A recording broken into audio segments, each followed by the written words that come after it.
My name's Kanesa, and I am a professor at the University of Hawaii. I teach science education, and in my spare time I'm a professional paddleboard athlete. And I race every year. I've done the Molokai to Oahu Channel 10 times, and I'm very proud of that. It's one of the best races in the world, I think. I'm really stoked. I've got such a great team of sponsors that support me. One of the things I'm most excited about is the partnership between Joe Bark and Surf Tech. Surf Tech works with so many different shapers, and one of the really neat things about the Surf Tech boards is that you can try out all different kinds of shapes, and Joe's been testing hand-shaped boards with us for a couple years now, and then building some of those with Surf Techs into the molded boards. So we get the benefit of both worlds. We get to try out new designs and the hand shapes, and then we get to ride the Tough Light boards by Surf Tech, which are pretty much indestructible.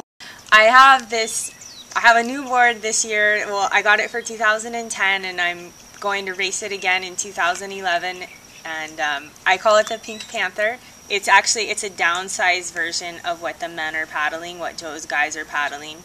So it's a design that we've played around with for a couple years. Folding in the rocker has changed, and also the tail and the nose, so ironing those out, and then just the rocker template. For a long time, people were paddling paddleboards that were very banana shaped. And we've gone back to a much straighter rocker line. So most of the boards now look more like a one-man or a kayak, and yet they're also very stable. And so somehow Joe's managed to make a board that's fast and friendly, but also really stable. And it has kind of a little bit of square rails, and I can knee paddle it. It's a great board.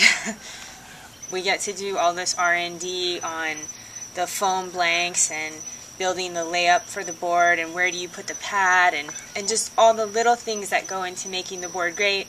And then when we have the thing that works really well, then Joe can go back to Surf Tech, and they can make it into this indestructible piece of machinery that, you know, people can paddle and have for a long time. And I think that's one of the really great things about Surf Tech is, you know, in a world where things are so disposable and surfboards take a lot from our environment and they get broken, the Surf Techs, they really stand up to the elements, and they'll last for a long time. And so I think that they're a good sustainable option for surfing and paddling, especially because they're really strong, and for their size they're very lightweight. Caught in a bad romance.